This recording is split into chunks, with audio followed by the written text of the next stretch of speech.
everybody. Welcome along to episode 3 of Everywhere We Go, Kiddy, a massive Kidderminster Harriers fans podcast. Delighted to say that former Harriers striker Michael Gash is my latest guest. For those of you who may not know, Michael was part of the side that almost clinched the National League title back in 2013, scored some brilliant goals along the way. Also part of the side that got us to the FA Cup fourth round with a brilliant trip away to Sunderland as well. And a real sort of Harriers icon, I suppose. Not a million games or so for the club, but in the short time that he was with us, really made his mark. So Michael, welcome. Thank you for joining us. Thank you. Thanks for having me. How are you, first of all? Yeah, I'm good, thanks. I'm good. It's been a positive last week with my present football club, Peterborough Sports. We got promoted last Monday, a week ago today. So it's been a good season and definitely a good week. I think it's fair to say you leave Harriers and it's promotion. Yeah, I've had a few, which is good. Obviously, left Kidderminster for various reasons, but went to Barnet, and later on that season got promoted to League Two. So for me, it was hard to leave because I had a great time there, but to go to a team that was fighting at the top and for promotion, and then to succeed with that was a great feeling. And then leaving Barnet and going to Kings Lynn, having a couple of promotions with them as well. Yeah, so it's been good. We'll talk about your life after Harriers in a moment. First question on this podcast is always, what does Kidderminster Harriers mean to you? Oh, it's a lot to me. It was a great club. It was a great move for me. I was happy. I was settled at Cambridge. I live in Peterborough, so I was living in my house. I could commute. It wasn't too far. And I was just having a good season. And Kiddy came in for me, I think, along with Newport. And as soon as I spoke to Steve Burr and spoke to the chairman and came to look around the club, obviously I played there a few times anyway, so I knew it was a great fan base as well. I couldn't wait to sign. And like you say, I didn't play a million games for the club, but the games I did play I thoroughly enjoyed, had a great time there. Got great respect for the fans. I think they enjoyed me there as well, enjoyed my time there. And I love playing for them, love playing in front of them. And Kidderminster as a whole, a great family club, welcomed my family. They came to watch most weekends. My mum and dad would travel up because it was so welcoming. And obviously my family was up there living with me anyway. So it was brilliant. Got a lot of love for the club, always see how they're doing. Obviously it hasn't been great since I've left, but hopefully, especially with the positive season they're having at the moment, they can start to go back up the leagues.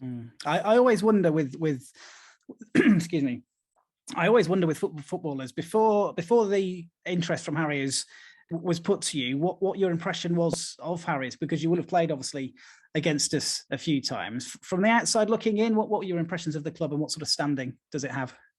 Oh, it's a great club. You look at the so-called non-league grounds around and the fan bases around it. It was one of the best in the National League. So it was something. I come from a club, obviously Cambridge, which again was a very good club, very good fan base. But when the club was interested in me and my contract was running out in the summer, I had no hesitation in knowing that I was going to a great club, and a club that, like I say, when I joined was battling for the number one spot and battling for promotion. I can remember, I don't know if it was around Christmas time, we played against them and I scored 2, but the place was rocking. We lost, but the place was rocking, and the fans were brilliant. You could hear them sing all game. So I knew it was going to be a great place to go play my football. Yeah, we'll talk about your move then in a moment. Let's talk about your career before that then. I think I kind of became aware of you when you were at Ebbsfleet, I think, because you've been at Cambridge City, hadn't you, in Cambridge, and then you'd gone to Ebbsfleet. I mean, the ownership of Ebbsfleet was one that got the headlines, didn't it? My football club sort of took it over. I'm really interested to find out what it's like as a player to play for a club that is owned under a model like that. How was it? Yeah, no, it was good. As a player, you don't really get caught up in them kind of things, and that was for the board members and maybe the manager to kind of deal with that side of things. But there was a lot of talk around it, especially when they bought me. It was basically the fans' money that kind of bought me from Cambridge City. So that's a little bit of added pressure when you go there. But like I say, once you go there and you're playing your football, you're training every day, and you're concentrating on the matches, you don't really see or think about that side of things. But like I say, that it was headlined that they bought me for money, which was from the fans, and it was the the fans that had made the choice to sign me. Whereas I obviously that's how it's mentioned, but obviously it would be the manager that had the final say, and I think that he liked me as a player anyway. So yeah, it was good. But like I say, probably that little bit of added pressure. You're being bought by a club that the fans have put the money in, and they've got part ownership of the club as well, and the so-called choices and decisions to be made was put to the fans, I think, in a certain way. But like I say, them kind of things behind the scenes we didn't really see a lot of. Yeah, so they voted to sign you. They voted to sell you as well, didn't they? Ultimately, yeah. in the end, York City came in. Yeah, exactly. So it was again. I think the club knew that they were going to get some money for me. It was a time where they had to again put it to the fans, because it was the right thing to do. What they had to do with the deal that they had with that fan-based ownership. But ultimately, I think what was right for the club would be the choices would be made by the chairman and the board members to have that final say, to say what was right for the club. And obviously the money that they bought me for would help the club a lot. So in the end, it was ticked off as well by the fans. An exciting move for you, though. A club like York City, big club. Were you sort of excited by the potential of that move? Yeah, definitely. It was a club that I knew were going for it that season. They were signing a lot of players, and one of the players from Ebbsfleet went to York as well, and he signed before me. So I spoke to him a little bit about it. Obviously knew of York, had family up there when I was younger, so been there quite a few times as well. I knew it was a lovely city, so it'd be a great place to live. But like you say, it was a kind of like a pedigree club in that league, really known for its football in the league, and somewhere where they wanted to get back to, and that year they wanted to go for it, and I was part of that, trying to get back into the league. But unfortunately, the first season was we lost in the playoff final to Oxford, so it didn't happen. It didn't happen for me at York. I didn't have the greatest of times. A number of things spoilt that really for me, but I can't say that I didn't enjoy my time, because there were some great times there as well. Yeah, two seasons, I think, at York, and then you find yourself back at Cambridge again. Yeah, it was two seasons. Near the end of the second season, I went on loan to Rushden Diamonds, and then in that summer, my contract ended with York, and I signed for Cambridge. So I think a couple of other low moves as well before Kiddy come in for you. I think probably the catalyst for it, from what I can remember, was Jamil Matt had gone to Fleetwood, I think, and there was sort of that gap, if you like, up top. I think Amari Morgan-Smith, potentially his loan had been recalled as well, so we were all of a sudden a striker short as well. So tell me how that interest sort of came about. It was kind of out of the blue, really. I just started. I was playing well for Cambridge. I was scoring quite a few goals. Didn't really have any thought about me leaving. I think I was just started contract talks about for the following season as well. They wanted to sign me for the following season. I can't remember if it was a year or 2 year contract extension, but my contract was running out, and I just got a phone call from my agent.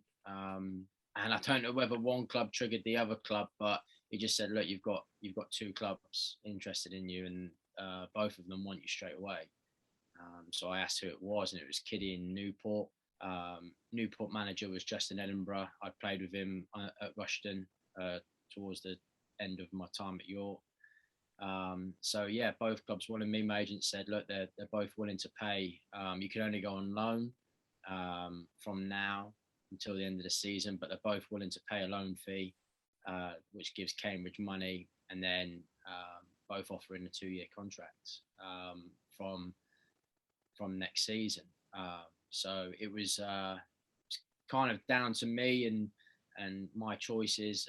But as soon as I knew of Steve Burr, and I'd been on England sea duty with him as well, and knew that he was a great manager and had a great thing going on at Kidderminster. So in the end, my decision was to go there, and the deal got done. Obviously, all behind the scenes stuff got dealt with between the two clubs and agreed, and then it was just for me for personal agreement, and there was no issues with that. It was signed and done as soon as I went up there, really.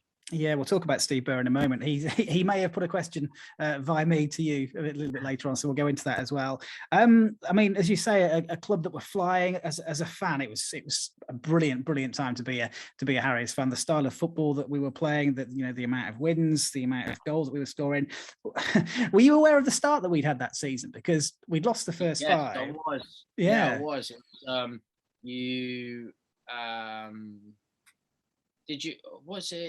Did you lose your first 5 games? Yeah. Yeah. And then drew the next 5. Yeah. There was no win in 10. Yeah, I think that was. I knew you lost your first 5. I'm sure that was right. Yeah, you lost your first 5. So yeah, I knew of the start. And I mean, obviously. And do you remember where we got that first win, game 11? Was it No, you drew at Braintree, because I was online at Braintree a little bit, so I don't know where it was. It was at Cambridge. I think. Oh yes, Freed Rowie hat trick, wasn't it? Yeah, I remember that. It was. We were despondent at the start of that season. The season before, we'd sort of just missed out on the playoffs, so we were, lots of optimism, and then the start was awful. So we were, really pessimistic about what was to come. But steadily, things got better and better and better. Yeah. And you came just at the right time, as you say. We were flying, but I think I'm right on your debut. We lost. Yeah, but that was. Was it against Gateshead? Did we have to play at York? We played at York though, didn't we? Yes, I think so. Yeah. Yeah, we played at York's ground. I'm not too sure for what reason, but yeah, it was. I mean, as a player coming in, you don't want that kind of start. I think I was on the bench, came on, but it just wasn't going right. We missed a few good chances as well, I think. But yeah, things just didn't go for us that game. So, like you say, it's you come in and your first game's a loss, and thinking, you always think, what your teammates going to think of you, this, that, and the other. And like I say, I was on the bench and I came on, but you wanted to get off to that, positive start and so-called keep that train going of, good results and keep fighting at the top. Yeah, a bit disappointed, but I can't remember each game, but I think after that we went on a good run again. Yeah. So.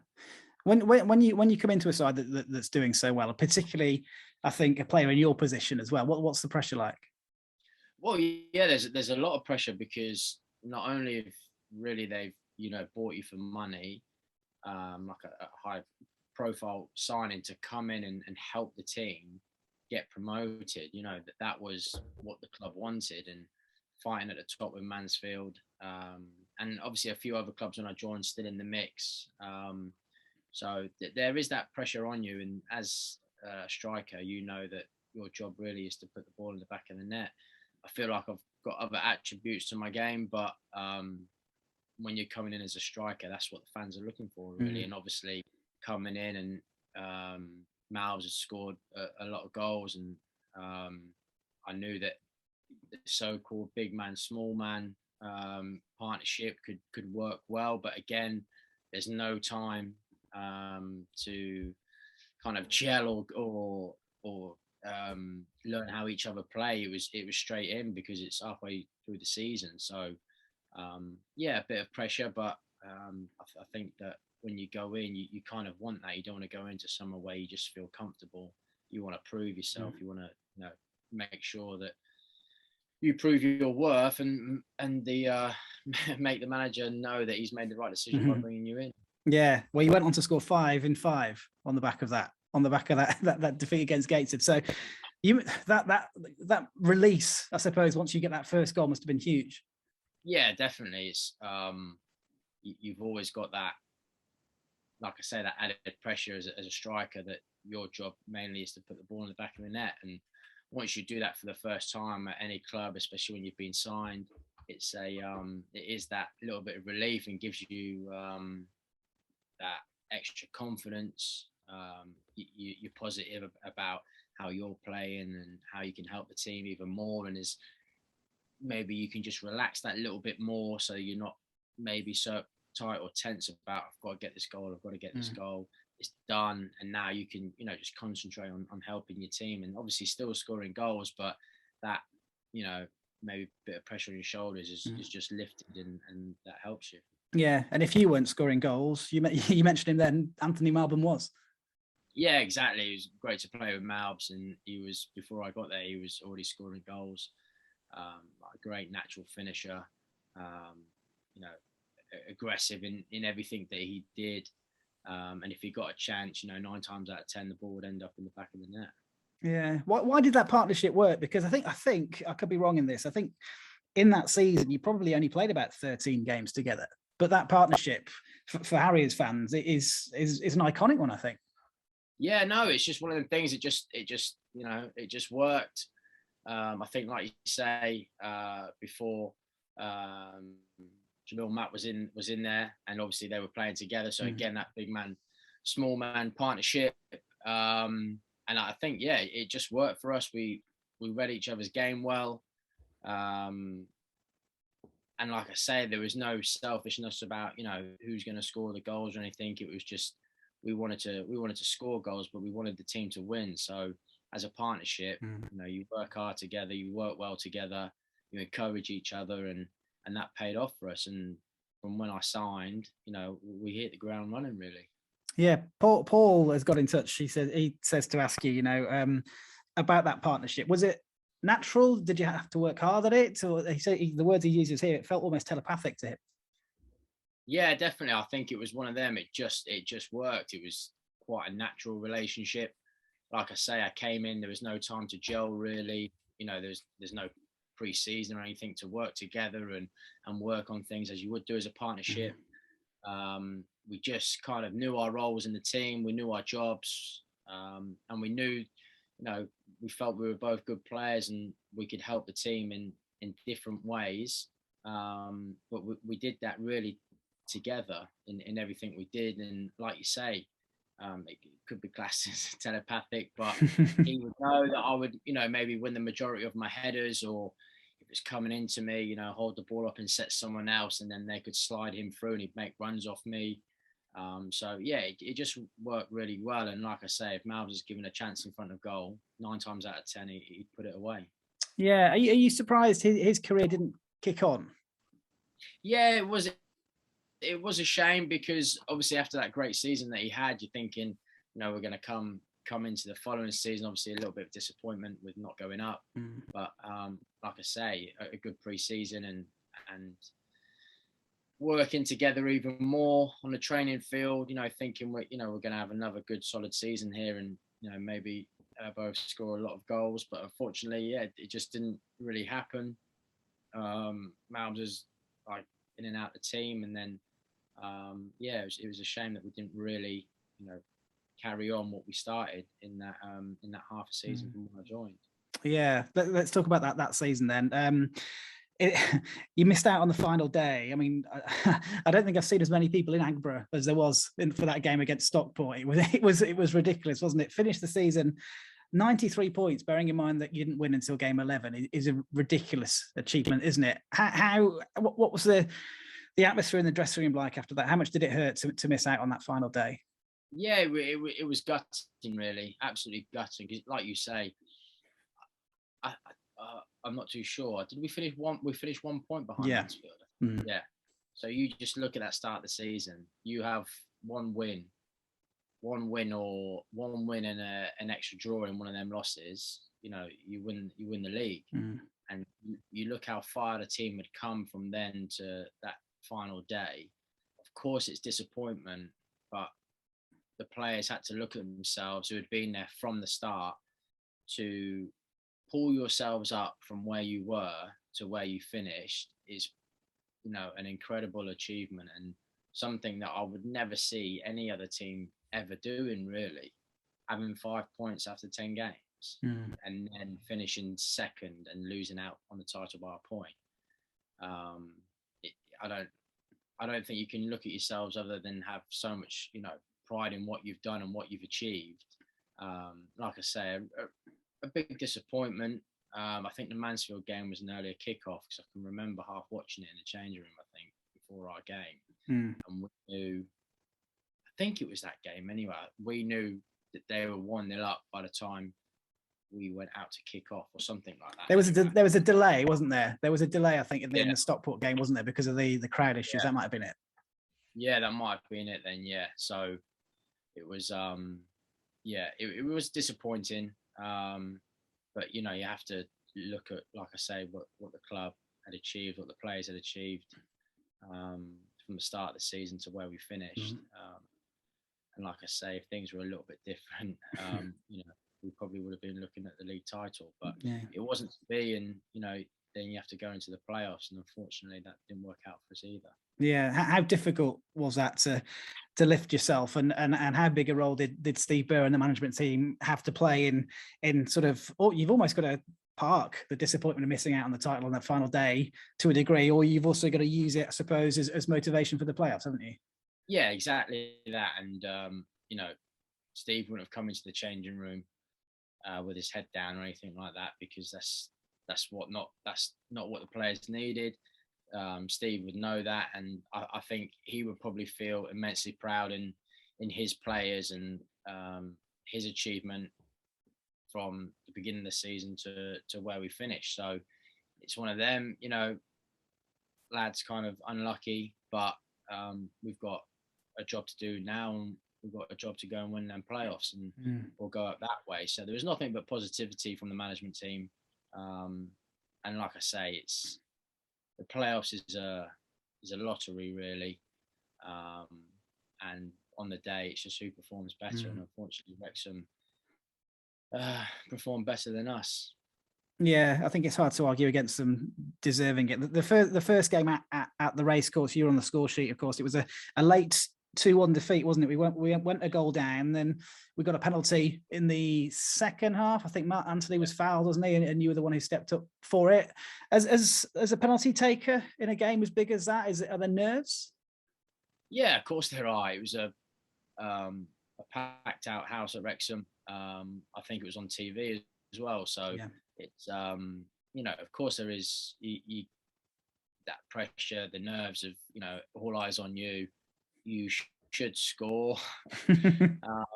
So yeah, it was. I would say it was a bit of a pressure penalty, but thankfully it went in. Called it sweet. I think it went kind of like down the middle, but caught it sweet, quite hard, just like low and hard, and the keeper dived whatever way he did. Thankfully, it went in. But yeah, there's definitely pressure on them kind of situations.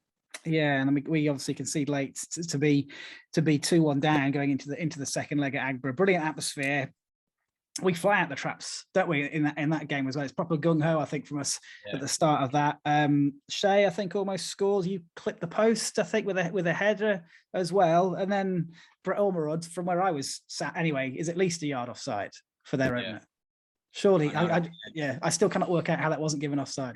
Yeah, I know. It's disappointing. Like you say, I think we felt like we were playing well, and we were kind of, from what I can remember, thinking we're right in this here, and with the home crowd behind us, willingness to get that ball in the back in the net. Like you say, there was a few chances, and then out of the blue, it just shuts you down that little bit. But the players that we had, the manager that we had, there was no, heads down, that's it. It was, keep going, keep going. We can still do this. And we had again, obviously Shea scored, but obviously they went and got another one as well, and that did kill the tie.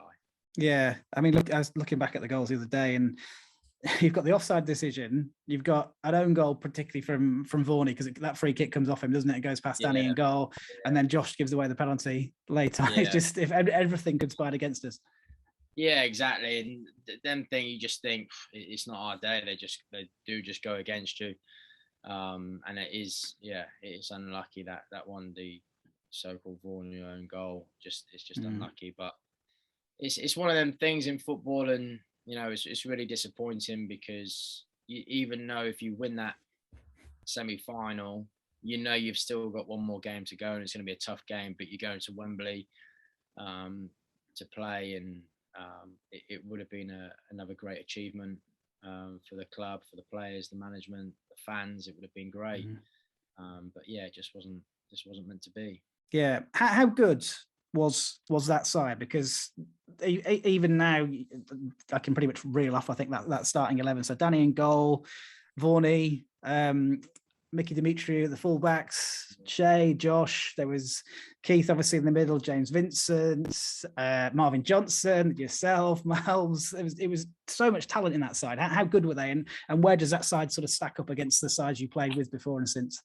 Oh, it's right up there. You look at, the players that were in that squad, and some of them, the careers they've had, and then the careers they've gone on to have, just shows, how good that team was, how good that squad was. And from front to back, you talk about spines of teams, but that team had strong players, great players everywhere. And even you could look to the bench and you just think, if he comes on, he can improve this team. He can do something. If you're relying on someone to change the game, he can do it. And it was a great footballing team. But off the pitch, it was a real close, tight changing room. A lot of there were lads locally that knew each other anyway, but it was a real togetherness, and I think that showed, that went out onto the pitch, and everyone was pulling in the right direction on and off the pitch. Well, a big part of that team spirit was obviously Steve Burr, the manager. I messaged him the other day to say that you were coming on. So he's got this question. He says, ask him who was the greatest manager that he ever played for. I've had some great managers. I have actually had some great managers. And people have asked me that question, family, friends, and on different things as well. And I honestly can't pinpoint one. I played for some managers that didn't like me, but the ones that did, and the ones that I got on with, were all exceptional in many different ways. But I couldn't pinpoint one. But there was obviously Steve Burr. Loved playing under Steve. He was brilliant, not only as a manager and tactically, but in and around the players' training ground. In meetings, on the bus, he'd have a laugh and a joke with the players, but you knew that he was the boss still. He was brilliant, and he had that winning mentality, to just keep going, keep driving.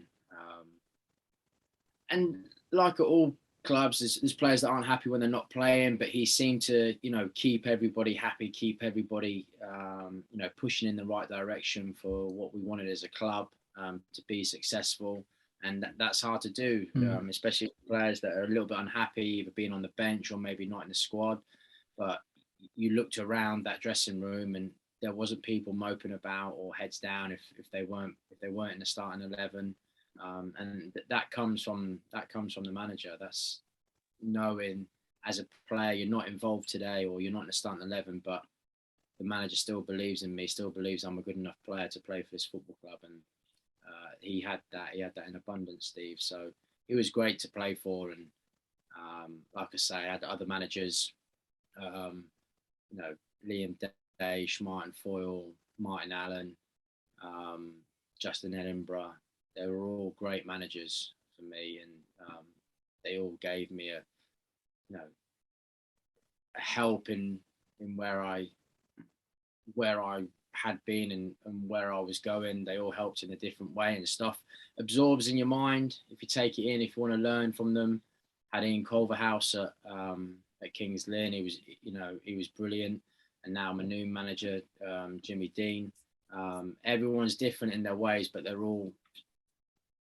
I would say they're all good footballing wise, tactical wise, but they all have that man management skills that really helps a player when they need it, whether they're doing really well or whether they're not doing so well, away from football, private life, all different things. These managers had that way of making you feel good about yourself and putting that out onto the pitch, even if things weren't going for you. So like I say, there were some great managers, and obviously Steve was one of them. I should mention Kyle Storer as well when I reeled off that starting 11.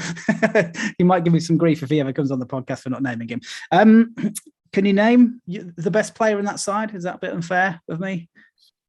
The best player in that side? I would say that's a very difficult question because, over the 2 years that I was there, that the players were all very, very good, but very different in their own way. You look at, like you just said, Carl Storer. He was the leader. Everyone would follow Stores. He was our captain. He would put in, 100% every game, every training session. If standards weren't right in training, he'd be the one to let everybody know. He wouldn't let anybody get away with everything. But on the same time, in and around the changing room, around the training ground, he was absolutely brilliant. The lads loved him. One of the funniest people I've met in football. He was absolutely brilliant. So you got people like that, and he was exceptional for us as well on the pitch. He was a good player, Stores, and I enjoyed playing with him. But then you've got players, the two centre halves, Josh and Shay. Obviously, Josh was coming to the end with obviously his age, and Shay was just starting. So you look where Josh had been and how he led the team as well. And then Shay and the career he's gone on to have. Your full-backs, Horney, even Danny Jackman, when he played there at full-back, great players. And then you've just got like that, the forwards, and you look at the players that came in. Obviously, Amari's back there now. Yeah. We had, Marvin Johnson, Joe Lolley, you had Callum Gittins, you had Jack Byrne in the middle as well. So there were so many good players in that team, and I don't think I could pinpoint one. I think if I look back and was to say the neck, I would probably go for Joe Lolley because he came in from, just leaving university, and just the natural ability that he had, and he could change a game like that. Beat a player so easily, great finisher, and it took him a little bit of time to get into full-time football, but as soon as he did and adapted to training every day and games coming thick and fast, he was unstoppable at times. Yeah. And no wonder he's gone on to have the career that he had. Yeah, we'll talk about Joe in just a second. On the back end of that season and the disappointment of losing to Wrexham in the playoffs, how was the closed season for you and for everybody? Was there like a message almost as you left the dressing room after that defeat against Wrexham that, next year is going to be our year? Yeah, definitely. You only have to look at the season that we had. A disappointing start to, an incredible finish, which didn't kind of have the cherry on top for us. But it was a fantastic season. You looked around that dressing room and players were staying. And the team that we had, we could only go into next season full of confidence. And we went away that summer to Portugal. The chairman treated us to Portugal, and again, it was a great trip for everyone to be together, to kind of just chill, relax, let that season, go past us. A disappointing end, but knowing that everyone's still together, everyone is going to be coming into pre-season, flying and ready to go again. But there was obviously deflation after the game, and disappointment. But in football, that happens, and like everyone says, you can't get too low and you can't get too high when things are going really well for you. So it was one of them. Let it go now. It's gone. Enjoy our summer.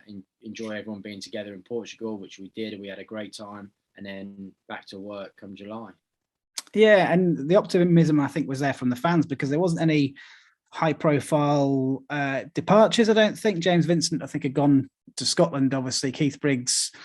I don't know whether it was a Steve Burr decision that he wasn't kept on, or whether it's Keith's decision. But apart from those two, I think pretty much everybody stayed, haven't they? And then you mentioned him. A pre-season game. Joe Lolley comes on in the second half. I think bags himself a hat trick. Can you remember the first time you saw him? Had you seen him in training before that game, or it was the first time you saw him in the game? I am pretty sure he just came to that game, and that was the first time we saw him. I don't know why. I don't know who it was we played. In my head, I feel like it was Bedford, but I don't know who it was that we played in that pre-season game.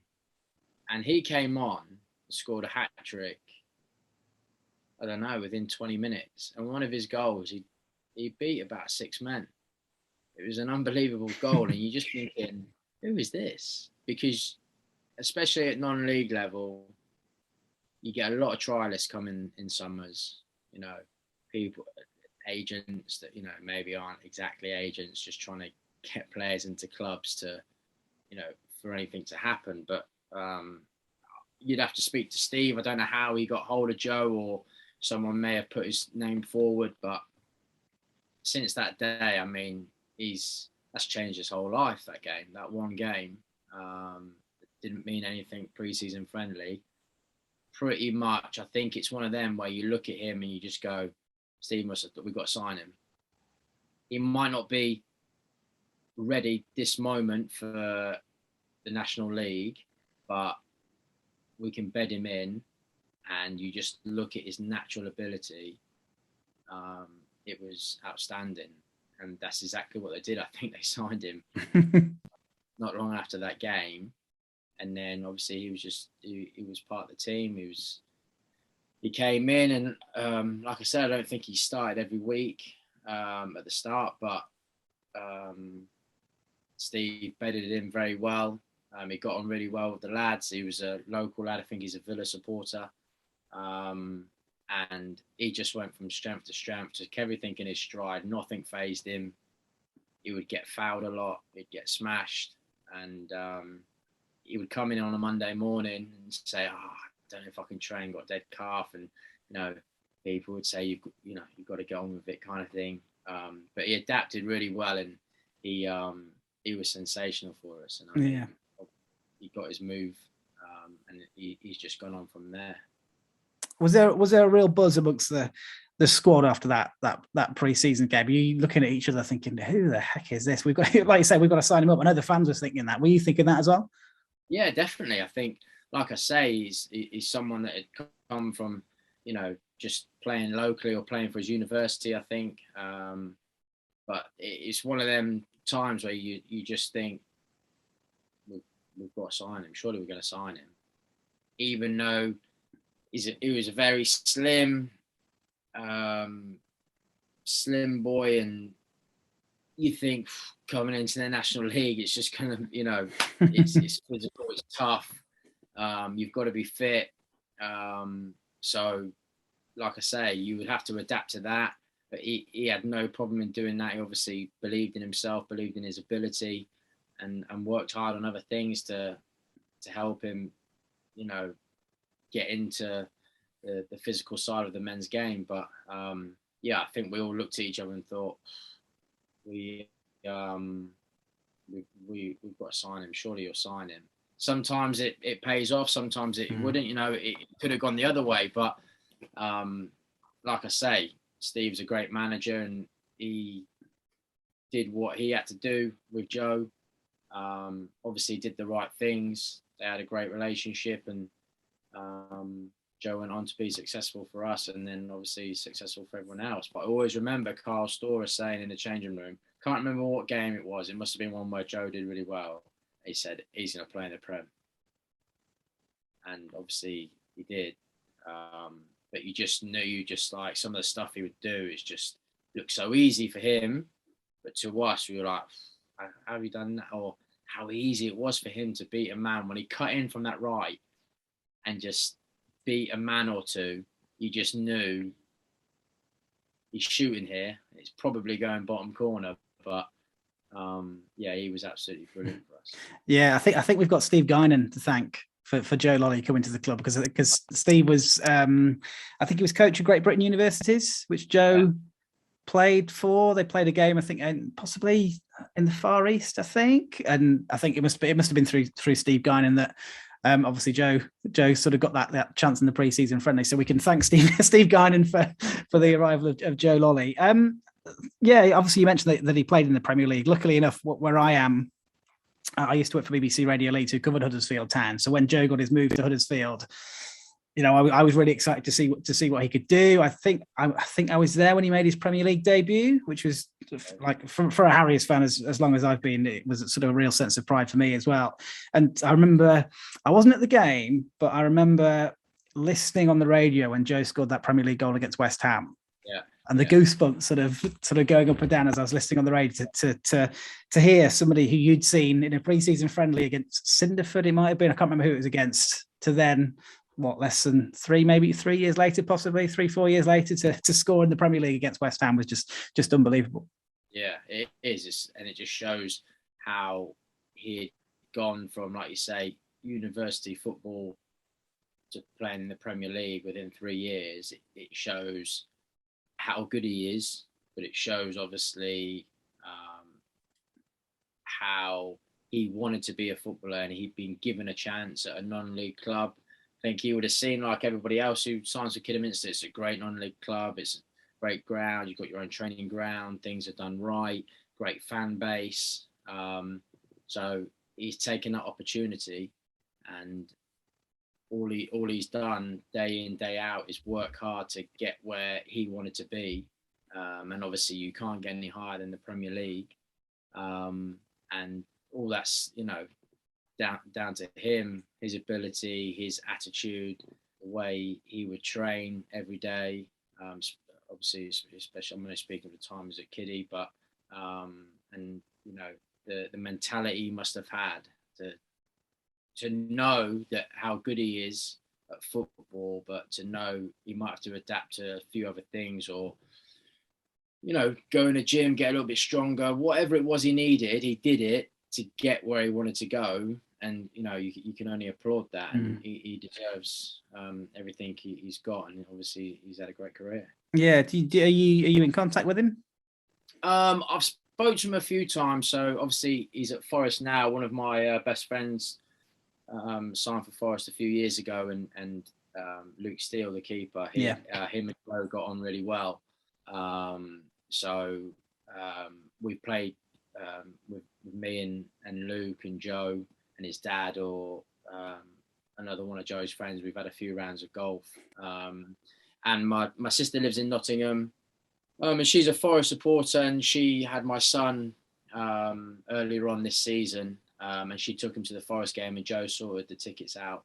I asked Luke if Joe could sort the tickets out, and he did. So I wouldn't say we're best friends or anything, but we've seen each other since we've left Kiddy, and it's good to see how he is, and obviously good to see him doing so well. Yeah, Joe's on my list to get on the podcast. So if you do know anybody that could have a word, then I'd love to get him on. Hopefully, if he does come on, it'll be after these playoffs, won't it? Because Forest are in a real great chance of getting back to the Premier League, aren't they? Yeah, exactly. And I mean, you look at most Championship clubs; they probably all deserve to be in the Premier League size. But Forest, I've always had a soft spot for Forest.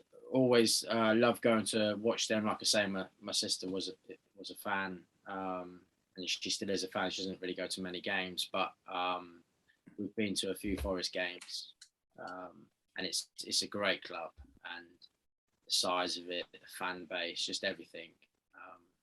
It would be great to see them back in the Premier League, and hopefully a tough game. They've got Sheffield, I think, haven't they? So it will be it'll be tough to get there. But yeah, hopefully Joe can help them.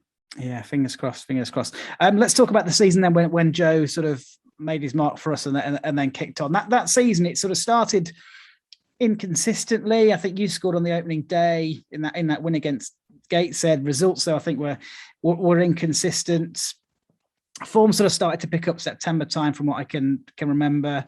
But in the middle of that, sort of September or October time, we get that bombshell that Steve Burr is talking to Forest Green, or has been given permission to speak to Forest Green as a member of the playing squad at that time. What can you remember of that? I can't remember loads, but I can remember that. I can just remember being at training and Steve not being there, and all them. Then it was like rumours going around that he was going Forest Green. Obviously, Forest Green were in the conference for a long time. Everybody knows they get backed well with money. They would be looking, at a manager who knows this league, who can be successful in this league, and try to get them out. So we thought that it was that was what was going to happen, that Steve was going to be going to Forest Green, and we'd have to obviously find a new manager. I don't know exactly what happened after that, but I think that it didn't happen, and he was just back in the building. Anyway.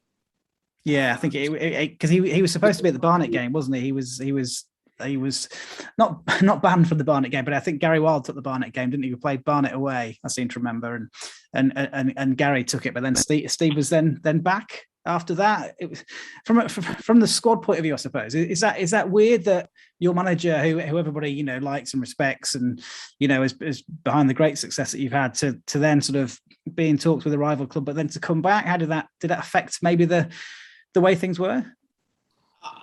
I don't know. I think because everyone had so much respect for Steve, I think it was one of them. That can just happen in football. Someone like Forest Green. Football's never about the money, but I can imagine Forest Green probably paying, a manager or Steve at that time probably 3-4 times more than what he's on at Kidderminster, and it's a club where you would get back to, you can bring in your own players, this is your budget, and it's probably 3 or 4 times bigger than what Kiddy's was. So as a manager, you're thinking, okay, is this a bit of a step up for me? Is this a job that I can be successful in and get into the Football League with Forest Green? I'm sure he looked at it like that, and I think most managers that went to Forest Green thought that they could do that. They could be the one, couldn't they? Yeah, they could be the one. Yeah, and obviously we know Forest Green were in there for years with a big budget, but that shows how tough the National League is. But like I say, when he came back, there was no animosity or bad feeling towards Steve at all. I just think we just got on with things. I honestly can't remember that actual time or anything popping up to think, like I say, they've always had so much respect and love Steve, and he was a great manager for us. So, unfortunately, after that, maybe behind the scenes, things were a bit iffy, and he did end up leaving. Yeah, we'll talk about the sacking in a moment, but on the back of that, I think us fans were certainly worried that maybe of the impact that would have on results. Looking sort of through the season, I think we won 4 of the next 5, which included that Newport FA Cup game, which probably for me is down as one of my favourite FA Cup games as a Harriers fan. For you particularly, I think, as well, because you scored 2 in that game. We were 3-0 up inside, I think, 20-25 minutes perhaps as well. And your opening goal, I'll give a list a little bit later on as sort of my favourite goals that you scored for Harriers, but that one at home to Newport is really up there for me. Yeah, when people ask me, what's your favourite goal, and you have to think back to goals that you've scored, and there's favourite goals that are 6 yards out, but just like a great header or something like that. But I look at that goal and I think that could be the best goal I've ever scored. Just for the game it was in. If we win this game, we could pull out a Premier League team. That chance of being in the 3rd round the FA Cup against a massive team. All the fans there against Newport had just been promoted. So it was one of them, and the actual goal itself was, you know, for me, I think I received the ball back to goal and then managed to turn. I rolled the ball under my foot, and then I just see the opening, and the only chance to get that in that far corner was by using the outside of my boot, and from whatever it was, 20, 22 yards or something, it just hit that side netting, and yeah, it was a great goal. And I think I would probably it would be in my top 5, definitely in my top 5. I mean, I wish I had videos of all my goals, but I don't. But that one, obviously, I can watch back. So yeah, very, very pleased with it. I think the sign of a good goal is when you see opposition fans applauding it. Yeah, well, I don't know if they applauded that, but yeah, there are a few. If you watch the footage back, there's a few Newport fans who are, you know, who are looking at their mates going, "Wow, that is a great goal." Right. Yeah. Well, no, that's obviously, you know, a humbling feeling. I haven't spotted that. So yeah, that's great to hear or great to see if you see the video. But like I say, it was just, I can't remember it, you know, for example, but I must have just seen that far corner, and the only way to put the ball there, because it was kind of not under me, but it was on my right foot still. I'm gonna have to hit it with the outside of my foot, and it was just perfect. Yeah, it looked like almost like just the calmness of it all sort of is what gets me, because as you say, the ball is played to you. I could always hear Steve Burr going Gashi for whoever, I think it was Varney, wasn't it, that played it to you potentially. And just the turn, and it felt like it was all in one sort of calm movement, as you say, the turn, the roll, the sort of move it into space, and then just it wasn't a particularly powerful shot, was it, with the outside of foot? It was just guided, wasn't it? Yeah, it was. That's what I mean. It was probably more guided than anything, and it's just that perfect spot where the keeper's dive, but he just can't get to it, and it's just bending round him and into that side netting. And like I say, yeah, it's definitely in my top 5, five goals in the game. It was as well, and obviously we went on to win that game as well. So it makes it, you know, that goal stand out a little bit more, because it was part of, you know, us winning that game.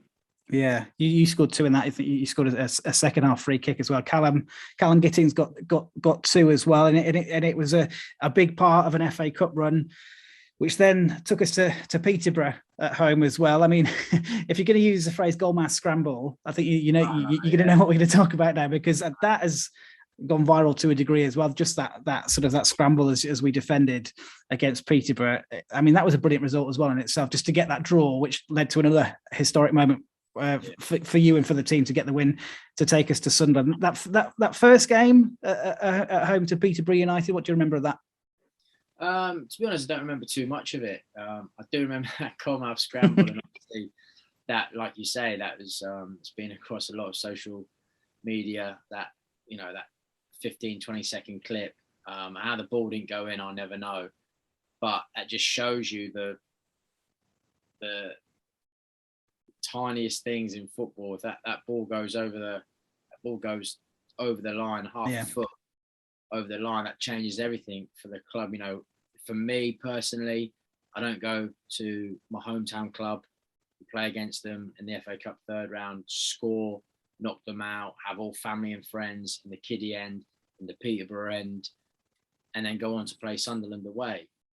So it just shows them fine margins in football, what can happen for you. And thankfully, somehow we kept that ball out and ended up going to London Road and, you know, beating Peterborough on their own patch, which was, you know, a great feeling for me. And scoring, there were some tough moments going on in family life. My nan wasn't very well at that time, so it was just, I think it just gave everyone in the family as well, just, you know, something to smile about. So it was a brilliant occasion, and for the club especially. And obviously, because it was a replay, we knew that it was Sunderland. If we win, you know, we're going to Sunderland. So, it was absolutely fantastic. And I mean, the fans there that night were unbelievable. You could hear them all the time.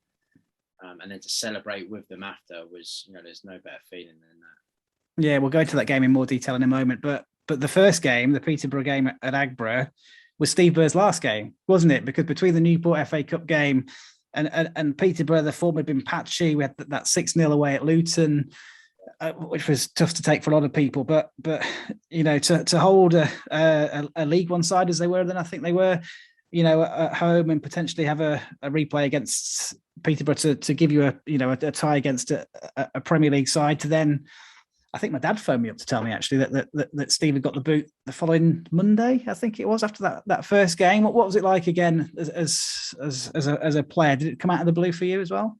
Yeah, I think it was out of the blue again. I can't actually remember the day of going into training and getting the news. I probably would have heard the news whilst being at home. Yeah, one of the players, maybe through stores, maybe. I can't remember. But yeah, it's always when a manager leaves that you get on well with, that especially that has signed me, that I've done well for. You were, like we say, it wasn't great in the league, but just a great FA Cup run and a replay away at Peterborough. Yeah, it was disappointing, but these things happen in football. It's players leave, managers leave. Really, the only loyal people in football, as you like to say, are the fans, really. Like I said, it wasn't Steve's decision, I don't believe, but like I say, them things in football, they do happen. And as a player, you have to get on with it. You have to make sure that you're just focused on the football side of things. And when that new manager comes in, you have to prove yourself again. Whether you were brought in by that manager, you have to prove yourself to them. New manager comes in, doesn't know you, you have to prove yourself again. So there's no comfort in football. You have to be ready for anything, and anything can happen. The next day, like we say, Steve's there one day and then he's not the next, and you have a new manager coming in. Is this manager going to like me? Is he not? But all I can do is do my best, give my all on the training field and in games, and that's all you can do as a footballer. Yeah. Do you think his sacking was results based or not? You mentioned earlier that maybe things behind the scenes weren't particularly rosy. Yeah, I think where the club, I can't remember where we were in the league, but I don't think we were about fifth. I think maybe. I don't think we were horrific at all. So you look at that fifth, playing Peterborough away in the FA Cup with a potential big tie at a Premier League club. I think it's safe to say there was probably other reasons behind that, which obviously it's people's private business, and not that the players would know or anybody else, between the chairman and the manager at the time. So choices were made. We have to deal with that as players, and like I say, just get on with it. But obviously maybe that Forest Green stuff probably didn't help. Andy Thorne comes in then. Clearly Mark Serrell had got him lined up because he was in the building a few hours after Steve Burr had gone.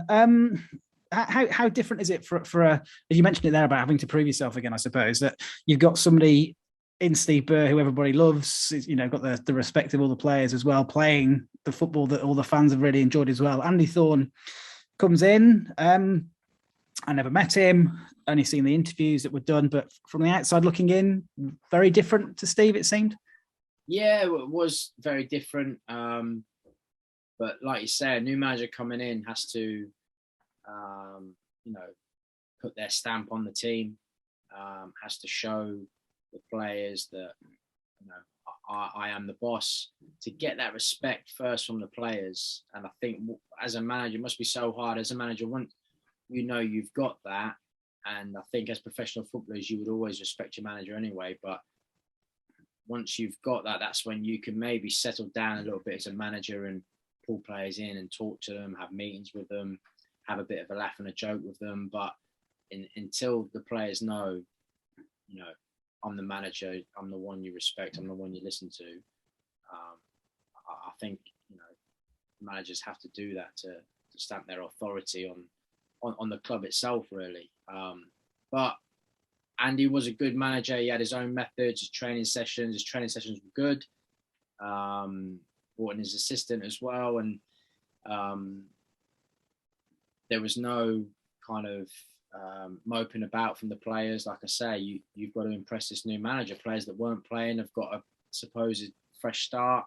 They could impress him, and they could be in the starting 11 the following week. So we all knew as well. Obviously, Andy Thorne hadn't really heard of him as a manager, but knew that he played at the top level. He played in the Premier League, so he's going to know his stuff, and you're going to have to listen to him. But he came in, and like I say, there's no, if whether you love the old manager and got on really well with him, there should be no bad blood towards the new manager. It's not his fault. He's being brought in, and like us as players, if we were to leave a club and go to another club, we'd want to be welcomed by the players, by the staff. So like I say, that's all you can do, and I thought Andy was absolutely fine. Yeah, I mean, his big moment. I mean, his tenure with us was short, wasn't it? Because it all kind of fell apart. The wheels came off. I mean, the sort of the shining light of all that was that Peterborough win that you mentioned. Talk us through it then. You mentioned obviously that the sort of the personal highlights for you, hometown club, family involved, family watching, and in both ends of the stand and that sort of thing. I mentioned sort of your favourite goals from my point of view. That Peterborough one is in there as well. I think it was the equaliser, wasn't it? I think started and finished by you. Yeah. I think it received it about 10 yards inside their half, and just a nice zinged out ball to Danny Jackman on the left hand side. As I played it, I just bombed to get in the box as quick as I could. I think he had a few touches, and then just a beautiful cross. And as I'm running into the box, and this is what you've been taught as well, always be on the move in the box. But I was on the move anyway, because I was running from 40 yards away to get in the box. You can just see it coming over. I can just see it planting on my head. And all I'm thinking is head it down, head it down, head it down. And I probably headed it too far down, to be honest. Right into the ground, but thankfully, obviously, into the back of the net. And that's, again, like I say, it's 5 yards out, header, but one of the best goals I've ever scored for so many different reasons. And it was just brilliant, just to run round towards the fans and just seeing the fans, going mental. It was absolutely brilliant. And like I say, it probably means that much more to me because it's my hometown.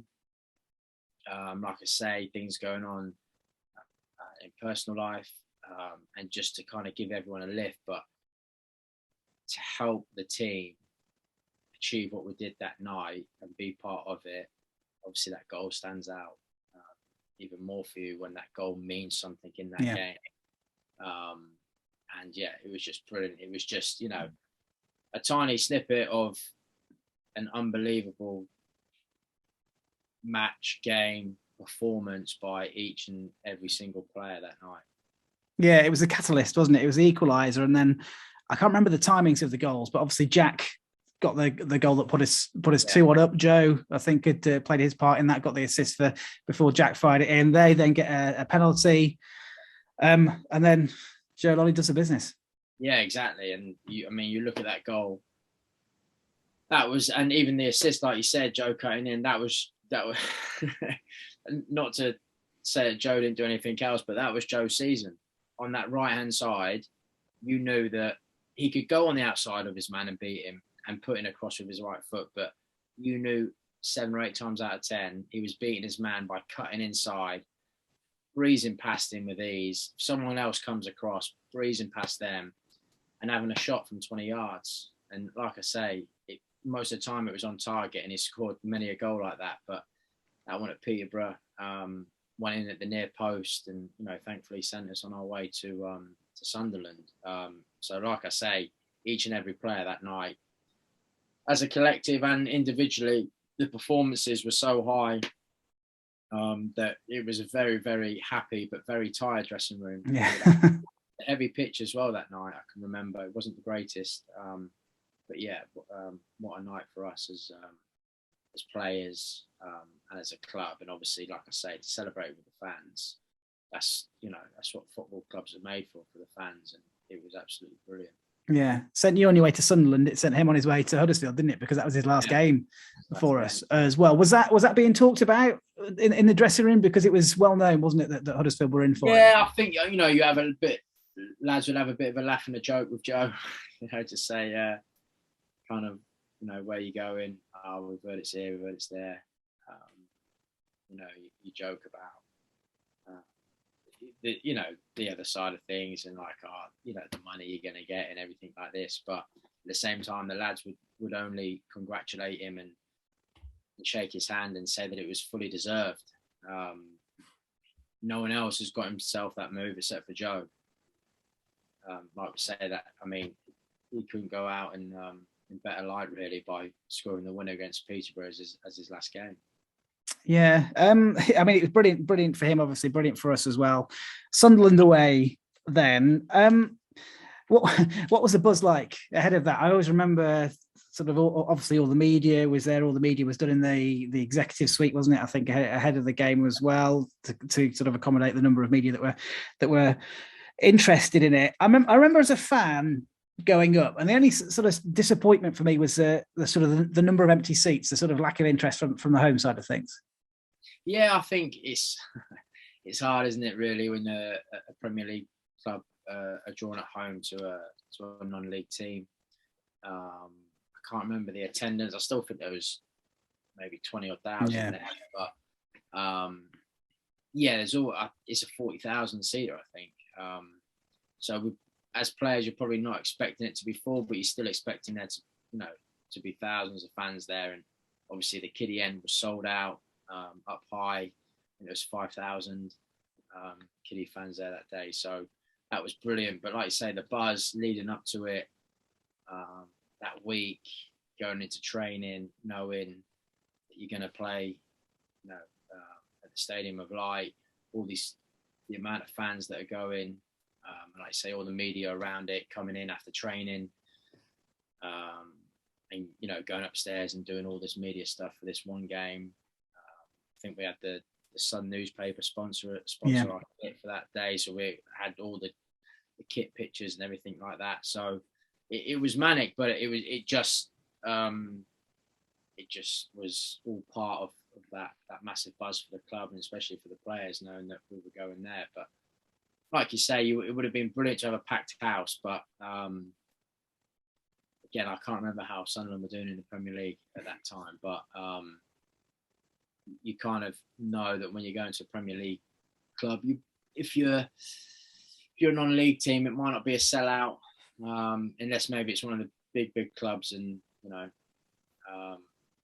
there's a lot of season ticket sales and everything like that. But it was still absolutely brilliant for us. Yeah. What was the game plan in that? Because I know we conceded early, didn't we, in that game? Did that sort of change things and force us to come out more than maybe we would have done? Maybe a little, but we worked really hard on our shape. I can always remember that with Andy. He was very disciplined on the. Obviously, he was a defender, very disciplined on defending and our shape. And I think obviously the early goal, you're thinking the worst, but we were fairly solid throughout that game, and we dealt with their threats quite well. But I think when you go 1-0 down, you kind of you're going to have to score if you want something to happen. But we did have chances, and like I say, I've got great memories in football, and that's one of my worst memories. Well, yeah, I didn't know whether you were going to bring it up or me. Yeah, missing that chance, because everyone thinks I didn't hit it very well. I hit it really well. I just hit it straight at it. And I look back at it now and I think I could have just placed it near post. I could have hit it like a bit higher, and it probably maybe would have like gone through him. But because it squirmed under his body for like half a second, but he just pulled it back. But yeah, you have all these highs in getting there, and then on the day, that would have been absolutely brilliant for me and for us to equalise, to score that opportunity, but it just wasn't to be. And then at the end, obviously, lad, Freddie. He just had, it wasn't a clear cut. I think it would have been, but his first touch took him wide. Yeah. But yeah, like I say, we had a couple of opportunities to maybe get a better result, but in the end, a 1-0 loss against a Premier League team isn't a bad result. Yeah, you mentioned it being a low. I mean, you've had so many highs anyway. Do you just sort of you can't sort of mull over it, surely? No, it's not. It's just, if anyone said any regrets in football or anything, that always comes to my mind. Always comes to my mind. There's a couple of regrets in football that I have, and that's one. Yeah, I always remember I was working at 5 Live the next day, and you were on the radio, I think, the next morning talking about, and they played you the commentary. Oh right, yeah. I don't know if I can remember that interview, but yeah, I can remember doing an interview before for 5 Live, but it's disappointment. It's disappointment. Yeah, and I think probably disappointment as well for Anthony Malbon as well, because we spoke, didn't we, earlier about sort of his season or his career, season with us sort of tailing off. I think he's spoken about, he was on the bench, wasn't he, that day? Didn't get on at all. Fans calling his name, and it just sort of seemed to be just the sort of the prime example of his career at that point. Yeah, I know. Disappointing on a day where everyone deserves to play, but that everyone can't play. And unfortunately for Malbs, that day he didn't get on. I don't know the reasonings behind it. It's the manager's choice. But like you say, the Kiddy fans singing his name would have meant a lot to him. But it would have been great to see Malbs on there for what he had done for the club. We would have liked to have seen him on the pitch, but then again, a new manager comes in, probably doesn't know too much about what Malbs has done and what Malbs is capable of. So, disappointing, because it would have been nice to play with him. But like we say, that's in football, it's an unfortunate. And there's games where you wish you played. I've been in that situation. I was at York and we played Stoke away in the 3rd round of the FA Cup. We were 2-1 down, and the manager brought on a right back. And I was just, thinking to myself, I'm so disappointed not to get on. Obviously, all family and friends are there again, and not to get on when you're losing as well. Thinking, I'm probably going to get on even if it's just 10 minutes to go. But yeah, unfortunately, I didn't. So I have been there, and it's not a nice feeling. You do just want to get on that bus and get home with it. Yeah. Do you still keep in touch with Malbs? No, I don't. I haven't spoke to Malbs. No, I haven't spoke to Malbs. I've seen. I think we might follow each other on Twitter. I've seen a few of his tweets. I don't know where he's playing now, but I think he's done well.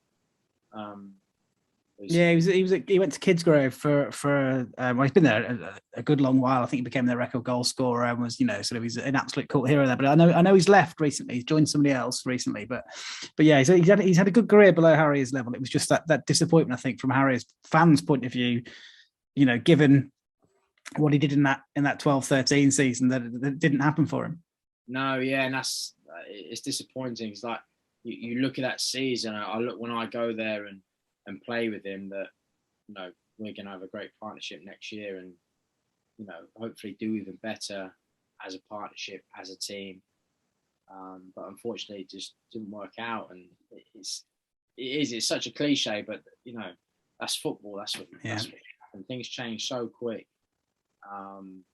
Managers' choices can change. New managers can come in. Players can come in.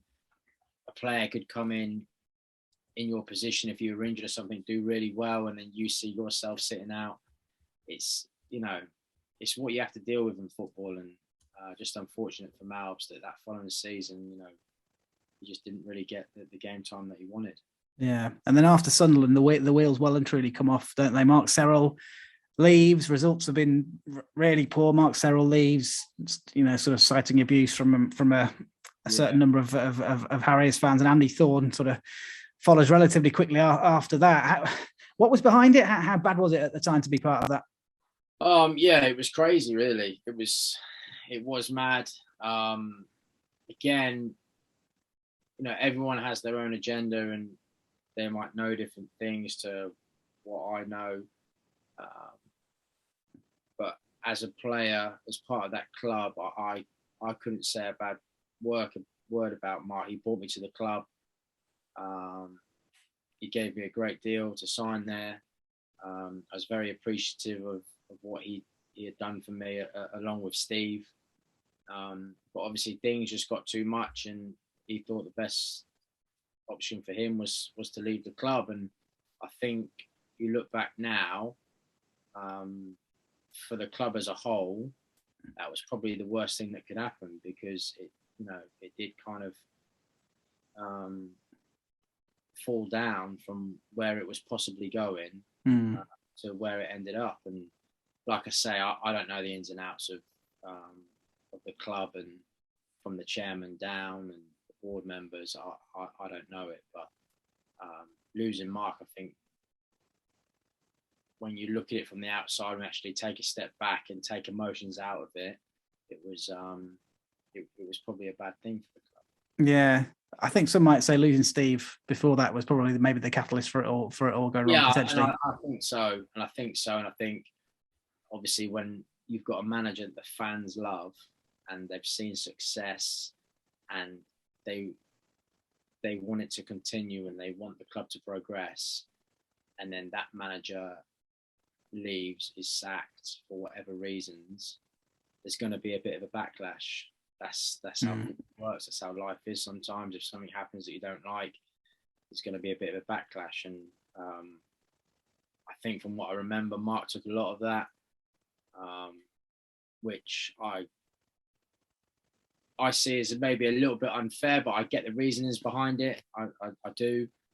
But like I say, I don't know all the ins and outs of everything. So I'm not too sure if there were other things said, or people knew something else. I don't know. But like you said, the wheels did come off after that. And I was part of that. My time started to spiral downwards at Kiddy after that. Yeah. Well, I was going to say, so that obviously Gary Wilde came back rather. I think we just missed out on the playoffs, maybe 5 or so points in the end, and then the following season is where it all sort of started to go wrong. Were you aware at the start of that season as to what was potentially to come, sort of financially at least? No, not at the beginning. I didn't. I see a few players coming in, see probably me not looking like I'm going to play. Yeah, because I've got written down here, obviously, Reece Dyche comes in, Craig Reed comes in as well. How are you feeling about that? Yeah, well, I'm just thinking, obviously, as a forward, you're thinking that, they're bringing forwards in, so there's going to be more competition, but are they looking to get me out? Are they looking, down a different road that I'm not part of? But like I say, I just have to get my head down and just get on with it and just train. But I think it was, I can't remember, I think it was 7 or 8 games. 7 or 8 games into the season, I was on the bench every game. I think I came on a few times, but the strikers hadn't scored. Yeah. And then I started, and then I scored. And obviously, you're happy with yourself. You're thinking, right, I'll kick on from here now as well, and show them that I should be playing. But it didn't happen, and for whatever reasons, I wasn't picked. And then all of a sudden, I got told, no, I'm not going to be picked at all. And they wanted me to leave the club. I was still under contract. I went out on loan to Nuneaton. Liam Daesh, who was my manager at Ebbsfleet, who I got on really well with, great manager, just said, come get some game time. Yeah. They were struggling real bad, and he said, look, it's going to be tough for you here, but the best thing you can do is play football. I was living in Kidderminster, so it wasn't too bad. It's about an hour away. but I was, I was down. I was thinking, what's going on? I was coming in to train, and unfortunately, I wasn't allowed to train with the boys, so I had to just do my gym stuff and on my own. Or if there was an injured player or two, I'd do something with them. So it was real tough times. My son was just about to be born as well. So yeah, it was tough, but that's football, and these are the things where people, fans, they don't see that side of things, and clubs don't let people see that side of things. No, well, I was going to say that point there you make about not being allowed to train with the squad. That's brand new information for me. Yeah, no, it's just the way it was, and I think I don't know where it come from, whether it come from the top, but it was basically and I know that it happens in football. I've seen it happen at clubs that I've been at, and to other players, and it's horrible to see your teammate go through that, because especially if you get on really well with them. I had some great friends there, like Carl Storr. I still speak to Stores now. He was like, he's captain, but I could see it was really difficult for him to see me kind of isolated from everybody else, kind of thing. But I just tried to go in with a smile on my face, and yeah, a couple of times, I won't lie, I was angry, and I had maybe a pop at a few people that I thought I should have a pop at. But in the end, it became clear that it was for financial reasons, and they wanted me out of the club for financial reasons. It would have been better if they had just said that. Well, I was going to say that. Would you just have wanted that because as you say, you've got a new baby on the way. Your head's going to be all over the place with that arrival impending anyway as well. But surely that makes it better. It's purely financial. It's nothing personal, nothing about your ability. We've just, it's the money men at the moment. Yeah, exactly. And it would have been a lot easier if that had been said. Like I say, I could have still gone out on loan. I went out on loan for a month, got some games.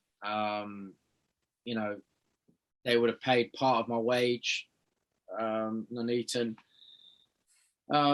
But I could have looked at it and, talked with my agent and said, this is what's happening.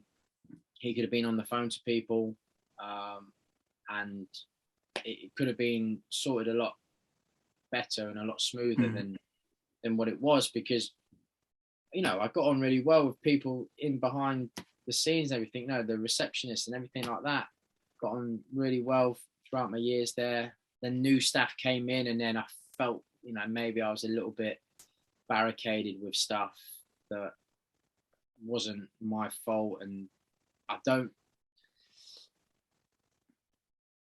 things were just made hard for me, really.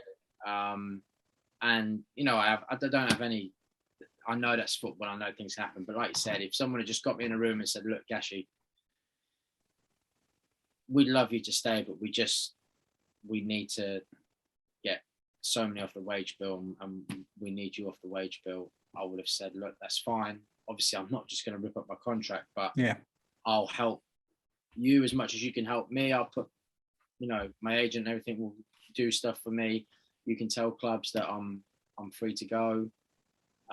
And it would have just been, a shake of the hands, and I'll come in. Hopefully I can train still, but I know I'm not going to be part of it. So if I need to be, you're doing a training session where you're working against the team on who you're playing on Saturday, I'll be in the bibs kind of thing. I'll be playing centre half for the bibs. I'll do it, and I'll do it properly, because you've come to me, face to face, talk to me as a man, and I'll accept that. I know that happens, but yeah, I think things were just done the wrong way. And like I say, I wasn't, the golden boy in it. I got a bit angry at a few things myself, but it happens in football, unfortunately. But in the end, you look at it, and I'm thinking, where am I going to go from here? I played for Nuneaton, getting beat every week. I haven't really been playing, haven't been training, properly training. I've been going to the gym and, just running or swimming, whatever. But who's going to want me? What are people saying about me? I don't know. But just out of the blue, I got a call from Martin Allen. So I come from a team on loan, struggling right at the bottom, to the team wanting me who's at the top of the league. Like I say, you go to bed one day down, feeling disappointed, feeling, sorry for yourself. What's going to happen? Am I going to come out of full-time football? I don't know. Next morning you wake up, you get a phone call, walking on air again. Yeah. So it's that is football. That is football. And like I say, it wasn't nice because I love the club. I love being there. I love the players I was with. And obviously the relationship I had with the fans was absolutely brilliant. They're absolutely brilliant to me. And when I went back with Kings Lynn a couple of years ago at Aggborough, they were singing my name. I mean, you can't ask for any more than that as an ex-player playing for the opposition team and the fans singing your name. It was such a humbling feeling. It gave me, goosebumps all over me because it was before the game and after the game. And, I can't thank them enough. Yeah. I think people underestimate when you leave a club, how difficult it can be at times, because obviously people will say, oh, well, you went on to Barnet and you won the league, so happy days, whatever. But as you say there, that initial move away after, a tough few weeks and months, not quite understanding why you were ostracised, etc. How difficult was that? It was real tough. And I had just had my son. My son was born. Literally as it started to, I just had him, and then I think I went on loan to Nuneaton. And then the next thing you know, you're packing up and you're leaving. You can't put out there the exact reason why or anything like that. You can only maybe throw a tweet out there to say, love my time here and everything. Thanks to the fans, thanks to the club. Do everything professionally and how you should do, even though there's other reasons behind it. But like you say, it's difficult. I had my wife and my two children living in Kidderminster. We were 2-3 minutes from the ground. Nice new build on the canal. And all of a sudden, I'm down in London. Yeah. They're up there. Can't just move. I'm training in London 4 or 5 times a week. I'm trying to sort out accommodation down there. Thankfully, I had some great friends and family that put me up. But I've got 2 young kids and my wife up in Kidderminster. We've still got 2 or 3 months left to pay on the rent. So it's all up in the air and it's difficult. It looks good from the outside. Well, it's gone from Kiddy, they're struggling. He went on loan to Nuneaton. They were bottom of the league, wasn't really playing. Now he's playing for Barnet. They're at the top of the league, could get promoted. So it looks good. Footballing wise, brilliant. I couldn't be happier. And I would have travelled from Kiddy to London to train and back every day if I had to, because it was a good thing for me footballing wise. But it's tough. Everything else around it is tough, and it's an impact on your family and your friends that you rely on. Can my mum and dad, can her mum and dad come up and help? Start to pack slowly because we know we're going to be leaving. Where are we going to stay when we come back to Peterborough? Because our house is being rented out. So you're going to have to stay with one of the parents, 4 of you. And when I went to Barnet, it was only till the end of the season. Am I still going to be there the following season? You just don't know. So it is tough. Like you say, people would say, oh, I just want to Barnet. Brilliant. That'd be great for him. But there are other things that are tough, and you've got to deal with finished training and, on the phone, the kids are right, blah, blah, blah. Try and get the kids come down to me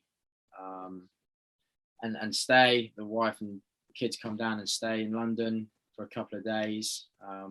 So yeah, it is tough. Footballing wise, brilliant, but everything else that people don't see, it was tough. Yeah, well, you did get that deal for the second season at Barnet. You wouldn't obviously won the conference title with them, and you get your chance in League Two. Yeah, how many years I've been playing football, I always felt that I people might disagree, but I should be playing league football. I felt that I was good enough. I thought that I proved myself enough. There were opportunities. When I say there was two biggest regrets in football was not scoring at Sunderland, and when not joining York was a regret, but I had other clubs interested in me and bidding for me, and I was signed with my old agent then, and I just don't think I was advised correctly, and I believe I could have gone to a football league club that year, even though bids were rejected. I think it could have come to an agreement somewhere. So for me to finally get that football league appearance was fantastic for me, and something that I always wanted to do. It was, I suppose you could tick it off, but it wasn't one where I've done it now, I'm happy. It was, I want to keep going. I want to get as high as I can. I still believe I can play higher. I think every player has that mentality. It doesn't mean you're going to do it or you're good enough to do it, but it's just that's installed in me. If you've reached an achievement or done something, don't settle on it. Don't be in that comfort zone. Go again and get to where you really want to be. Yeah. So first League Two appearances, League Two goals as well. What do they mean to you? Yeah, brilliant. I remember my first goal, Carlisle away, header back post. Absolutely fantastic. Again, another one that you kind of tick off. You've made your league appearance. Now you've got your league goal. Now it's go and score as many as you can, go and play as many games as you can, and continue to work hard. And I believe, I did that throughout the season. And then you leave Barnet, obviously. Kings Lynn is your next stop. Another promotion. It's brilliant. Yeah, it was a tough decision to come out of full-time football. I had a few offers in full-time football still, but it just didn't work out for me. They're a long way from Peterborough, and it just wouldn't. They just weren't right, really, for location and financially. It just didn't work out. So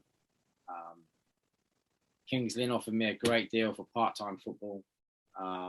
Very thankful for that, and it gave me that little bit of time where I would be getting paid by them, and it just gave me a little bit of time to think about what am I going to do now after football.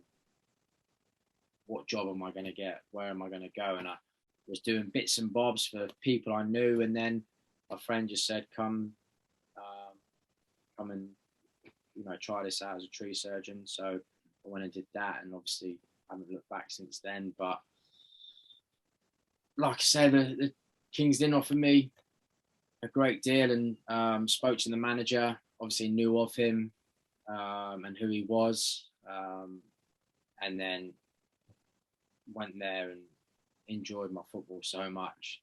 Disappointed to come out of full-time football, but to go to a club that were trying to progress and get promoted, it was in the end it was a great choice for me. And like you said, I got 2 promotions with them, and got them in.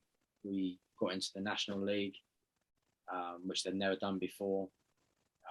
So to be part of that history of that side of things with the club is brilliant as well. So in the end, I'm happy with my decision. I'm very happy with my decision that I went to Kings Lynn. Yeah, obviously not at Kings Lynn anymore. Peterborough Sports is where you are now. Another medal. Yeah, no, another medal, which is absolutely fantastic. I signed for them in the summer, and basically the manager said, "Look, I want you to come in and help us." He said, "We've got a real good squad, real good team, and our aim is to get promoted, and I want you to help us with that." So thankfully, we achieved that. It was a bit of a hit and miss season for me. Started off really well, and then had a couple of injuries and a little bit of a bout of illness, which is maybe a second kick on from my illnesses before, but that's all kind of settled down now, and I feel had a bit of an ankle injury towards the end of the season, which hampered me playing any games towards the end of the season. But the main thing was we got that promotion, and to be part of that again is another great achievement for me. Yeah, is it almost the perfect mix then? Now you've got the part-time football, you've got the job that you clearly enjoy as well. Is it just working as well as you'd hoped it would? Yeah, definitely, absolutely. It's I now look at it like I say. I didn't want to come out of full-time football. I want to play professional football and until I retired. But I would then go from not doing anything to right, I've got to find a job. Whereas now, I just feed it into it with the help of part-time football money, helping me not have to rush and just, decide what I'm going to do, where I'm going to go work-wise. And now, yeah, it's worked out perfect. Qualified tree surgeon, got various different tickets, and yeah, working every day whilst playing part-time football. So in the end, it was a positive. Yeah, one of the things that obviously with Harriers being a full-time club is if we do lose to a part-time club, well, we put with a part-time, we shouldn't be losing to them. Part-time football, the levels are still up there, aren't they? Yeah, definitely. If you've got the players and the manager, part-time teams are just as tough to beat because you'll still get fit lads in part-time teams, and when you train twice a week and you train properly, you've got a manager who knows what he's doing. He has his demands. You've got to make sure that you're matching them.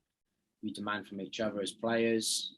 You'll have young lads in there, experienced lads, players that want to go on and be professionals, players that have been professionals. So you all come together as a collective, and there's one aim, and that's to be successful. So it doesn't matter whether you're full-time or part-time. You're probably going to be a little bit fitter if you are full-time, but part-time teams still work hard and they still train hard and they still have, some great players within their squad. So you look at Braintree for years in the conference, they always were in that top 10, sometimes in the playoffs as well. So I understand it from a fan's point of view. You're thinking, yeah, we should be beating these, but you are at the same level still, whether you're part-time or full-time, still at the same level. So you have to take that obviously into account as well. And is that footballing hunger still there for you? Yeah, definitely. Getting old now. Hey, you're younger than me, so don't say that.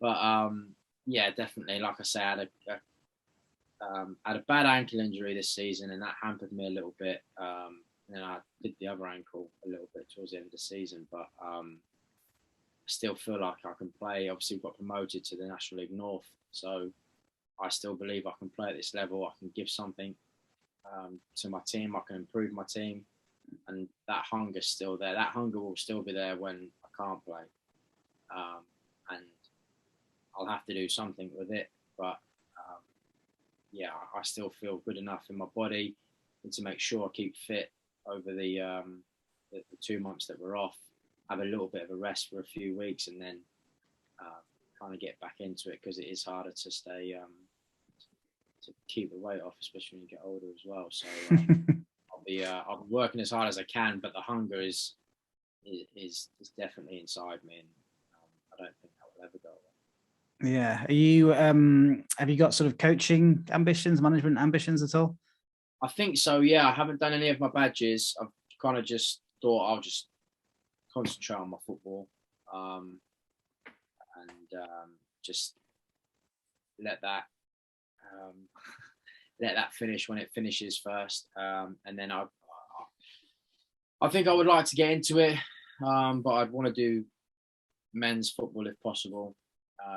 It's just as hard trying to be a manager somewhere or a coach somewhere that it is trying to be a player. So I know that's going to be a lot of hard work as well, but I believe I can give something to the game if it's locally, and start off in the lower tiers, but hopefully work your way up, and we've seen it happen before with managers. So yeah, I want to try and give something back to the game, but hopefully maybe be successful in that side of things as well.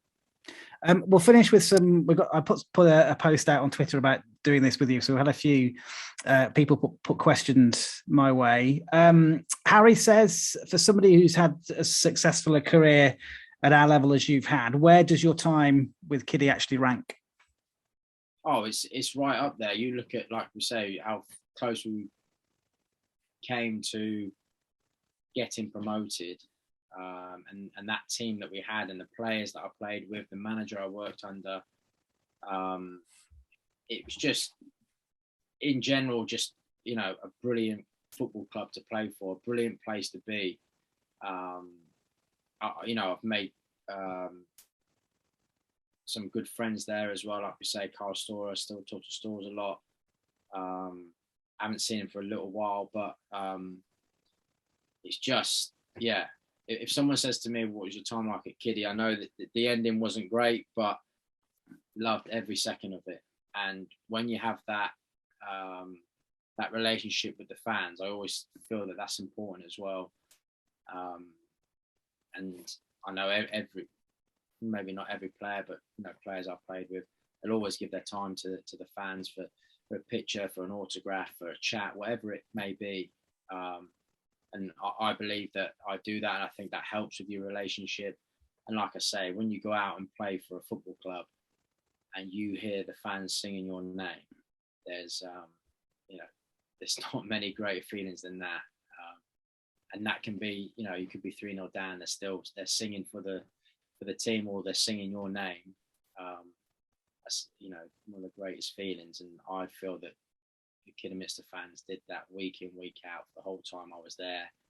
I can remember that sitting on the bench week in, week out on, you know, the season that I left, and them singing my name.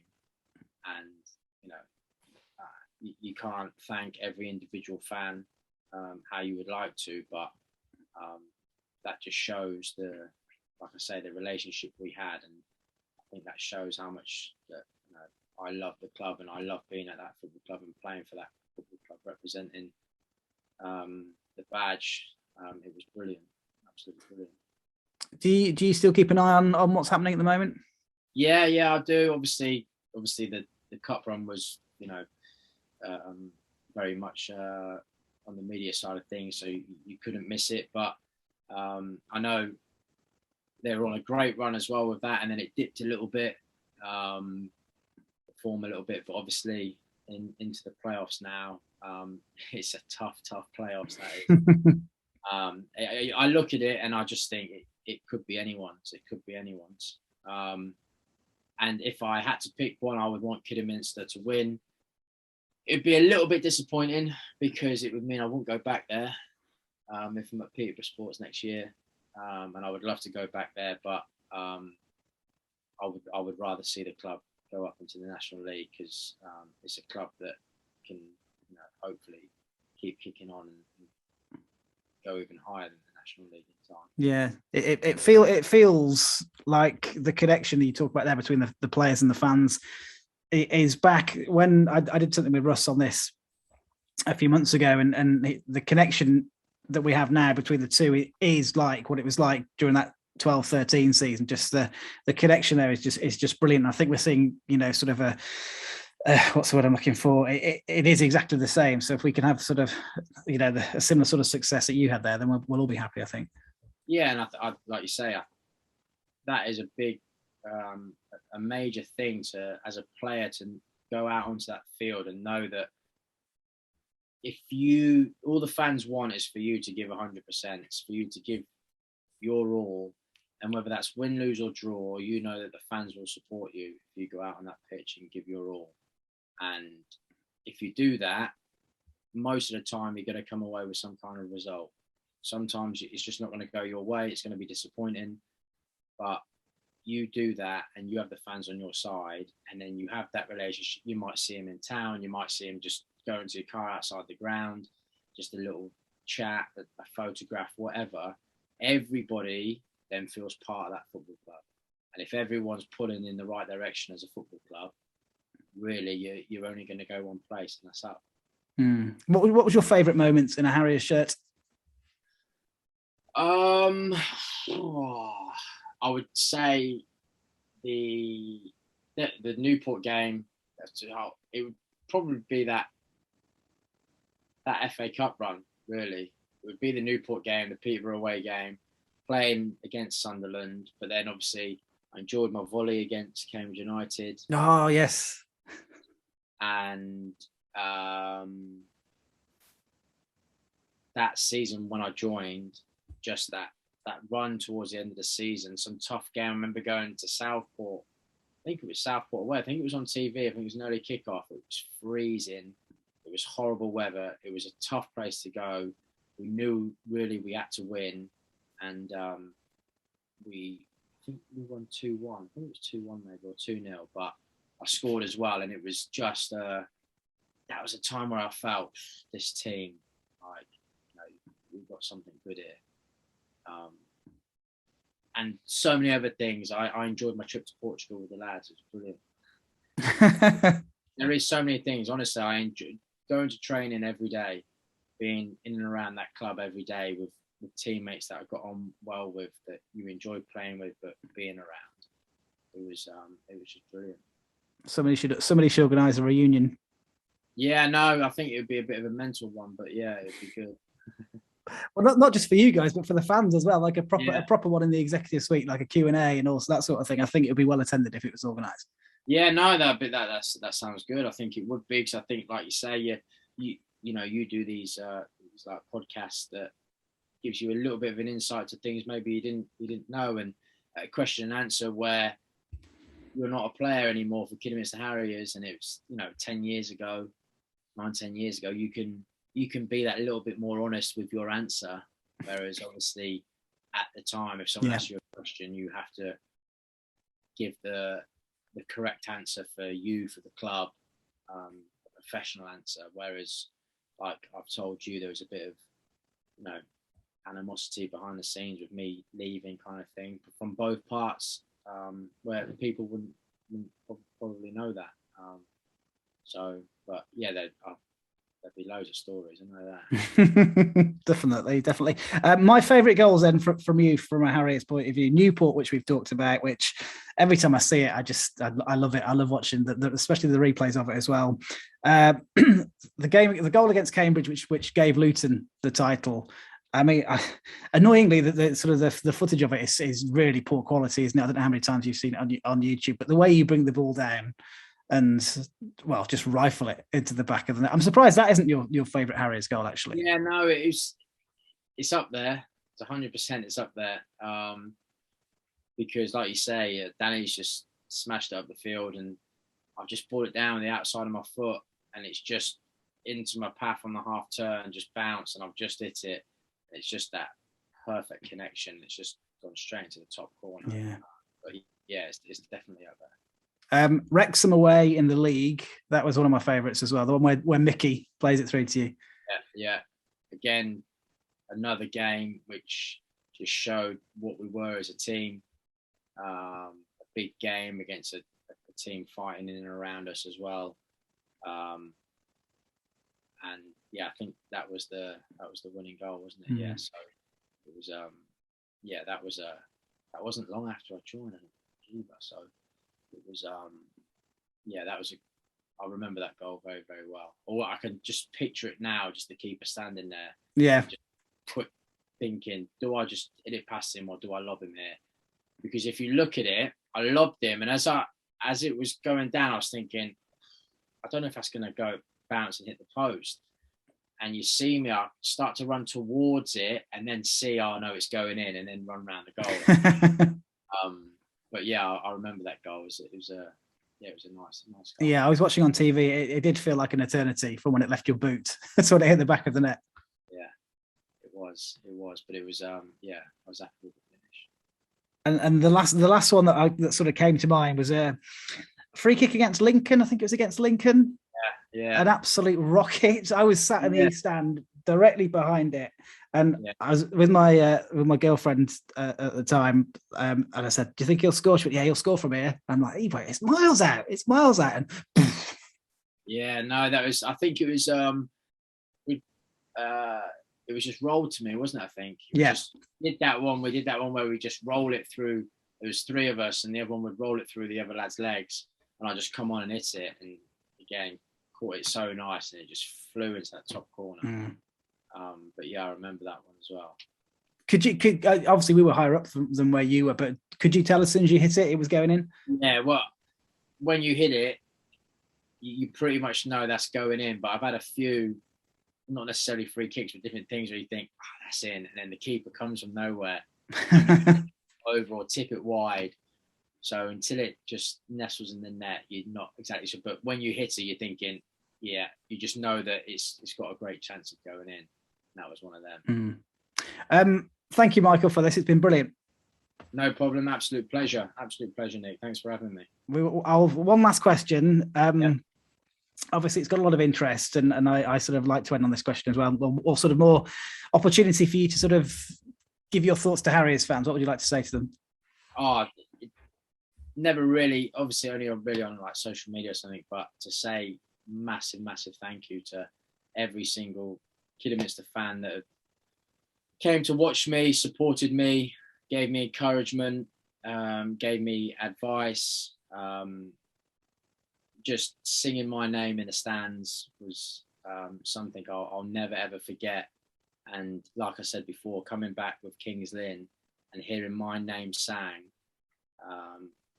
going around the ground and my own players looking at me saying, "Oh, they love you here," like, is a great feeling to have, a humbling feeling, a feeling that puts goosebumps all over your body. So all I can say to the fans is a massive thank you for the time that I was there, for loving me as one of your own, letting me represent you. So yeah, massive thank you for my time there, and obviously when I came back as well. I'll never forget that. So thank you. That's the perfect way to end. Thank you very much.